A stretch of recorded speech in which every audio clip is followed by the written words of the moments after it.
में गटर बंद थियण सबब गंदो पानी रस्तनि ते बीठल आहे। शहरनि जो चवणु आहे त गंदगी सबब अचवञ में ॾुखियायूं पेश अची रहियूं आहिनि। वधीक तफ़सील ॾिसूं था मुनीर डेहो जी हिन रिपोर्ट में। जी जेका त असां पनवाकल शहर जे मंदर गली जे आख़िर में अल फैसल मस्जिद जे भरिसां उन मोहल्ले में बीठल आहियूं, जिते ही शहर जो जेको गंदो पानी का त नालियुनि जो पानी निकितल आहे ऐं मस्जिद में निमाज़नि खे तकलीफ़ अचे पई ऐं शागिर्द जेके ॿार मासूम ॿार मस्जिद या स्कूल वञनि पिया उनखे तकलीफ़ अचे पई। पाड़े वारा शहरी शहर में कंहिं कम सां वञनि पिया औरतूं उनखे तकलीफ़ अचे पई। ही पानी गंदो जेको आहे त टाउन कमेटी चेयरमैन जेके आहे त टीओमओ न कढाए सघिया आहिनि ऐं असां हिन खां पुछियासीं छाजे करे जेके आहे त गंदगी वधी वई आहे, पानी छो बीठल आहे। साईं ॾाढो पानी ख़राब आहे, 2-3 चक्कर हिते औरतूं किरी पयूं आहिनि, नंढड़ा ॿार हुते किरी पिया आहिनि।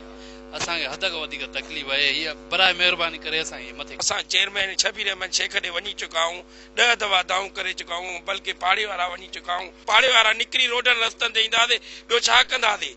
हिते ॾाढो मस्जिद आहे, भिक में मस्जिद लाइ चवंदा पली ताइप में निमाज़ पढ़ण वञूं था। हफ़्तो थी पूरो रोज़ रात जो अचूं था, कंहिं महिल नाली में किरूं था, कंहिं महिल काॾे किरूं था। परियों घटी आहे त असां वारे पासो इहो सॼो इहा घटी भरी पई हूंदी आहे नाली में फुल। ॿारनि खे तकलीफ़ ईंदे वेंदे स्कूल मस्जिद में आया आहिनि, सुबुह जो बि ईंदे शाम जो बि तकलीफ़ थी, ॿार त किरंदा पिया हिते।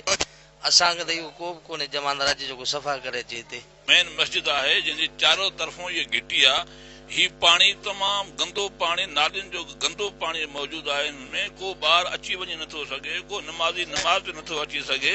पानी जे हेठों लथा था चऊं लटा पलीत ते आने पोइ पलीता में निमाज़ पढ़ूं था, पर को बि घेटी लाइ तयारु न आहे ठाहिण लाइ। पनवाकल जेके आहे त ही शहर जो अल फैसल मस्जिद वारो इलाइक़ो आहे ऐं मंदर गली जी आख़िर में आहे, जिते ही गुतियल आबादी ऐं शहर जी मसरूफ़ आबादी रहे पई। केतिरियूं बिरादरियूं हिते रहनि पियूं ऐं जिते जेके आहिनि त शहर जो गंदो पानी उन्हनि नालनि रस्तनि ते भेजी वियो आहे ऐं टाउन कमेटी पारां जेके आहिनि के बि अहिड़ा उपा न आहिनि वरिता त पानी निकाली करे। टाउन कमेटी जे चेयरमैन खां इहो मुतालबो कयो बिना देर ई गंदो ऐं शइ जेके आहे गटरनि जो गंदो पानी निकाल कयो वञे, जीअं शहरी जेके आहिनि त सुख जो साह खणी सघनि। कैमरामैन कामरान रहियो सां गॾु मुनीर रहियो, KTN न्यूज़ पनवाकल।